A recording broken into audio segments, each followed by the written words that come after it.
पहलगाममध्ये झालेल्या हल्ल्यात संतोष जगदाळे यांचा मृत्यू झाला।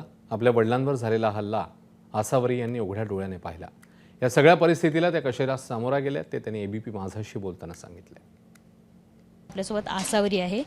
हल्ला झाला, आपला स्वतःचा वडील आणि हे सगळं तू डोळ्यानं बघितलंस। ते 15 मिनिटं तू सांगितलेस, ते 15 मिनिटं थोडक्यात सांग काय होते आणि ही सगळी सिच्युएशन तू कशी हाताळली ती? जे झालं इन्सिडेंट त्याच्यामध्ये मला दिसलं की माझ्या वडिलांना गोळ्या लागल्यात, माझे जे काका आहेत त्यांना गोळ्या लागल्यात। आम्ही 5 जण फिरायला गेलो होतो, सो 2 जण जे मेन होते, ज्यांच्या जीवावर आम्ही आलो होतो, ज्यांच्यावर डिपेंडंट आहोत आम्ही, ते गेलेत।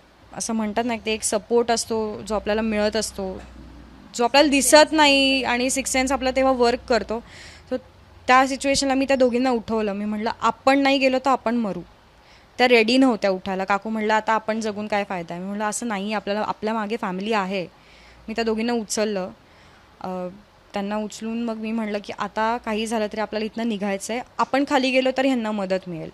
यात तर अनेकांनी तुम्हाला मदत केली आहे, मात्र सरकारने आता काय मदत करणं अपेक्षित आहे? कारण तू तरुण आहेस, तुला अजून अनेक पूर्ण आयुष्य काढायचं, आईची जबाबदारी तुझ्यावर आहे, करती धरती पूर्ण कुटुंबाचा कणा म्हणून तुला उभं राहायचं आहे। काय नेमक्या तुझ्या इच्छा आकांक्षा आहेत आता? ही स्टेज आहे ना की आता ते नाही आहेत आणि आता कुठे ते सगळं सेट होतं, तसं ऑब्व्हियसली आता फायनान्शियली वी आर नोवेअर ना। मी जॉब करते ना काय ना, आई माझी जॉब वर्किंग आहे, एवढं सगळं सांभाळायचं आहे। सो ऑब्व्हियसली मी हे एक्सपेक्ट करेन की आम्हाला जास्तीत जास्त ॲटलिस्ट कम्पेन्सेशन, म्हणजे हेल्प म्हणून, एक सपोर्ट म्हणून, कारण आमच्यासोबत जे झालं आहे ते म्हणजे कुणीच त्याला रिस्पॉन्सिबल नाही ठरवू शकत। शिक्षण काय झालं आहे साधारण?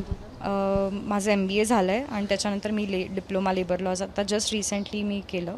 So I am expecting the result now, but इथून पुढे आय हॅव टू। वडिलांचं स्वप्न होतं हे सगळं कंपनीज मोठं करायचं, हे करायचं, तू MBA झालं आहे तर ते पण करेल आणि सरकारकडनं पण छान मदत तुला मिळेल अशी अपेक्षा आत्ता आपण व्यक्त करतो आहे। कारण ही सिच्युएशन आता अनेक गोष्टी बोलायची नाही आहे, तर तिला सपोर्ट करायची आहे, तिला साथ देण्याची, आणि प्रत्येकाची साथ तिला लाभते आणि ती साथ एक धैर्यानं पुढं पण नेते आहे। आणि गेल्या 4 दिवसांपासून जी काही सिच्युएशन घडली आहे तिच्यासोबत ती अत्यंत विदारक आहे आणि हे अख्ख्या महाराष्ट्रानं पाहिलं आहे। कॅमेरामन राजेश बिडकरसह शिवानी पांढरे, एबीपी माझा, पुणे।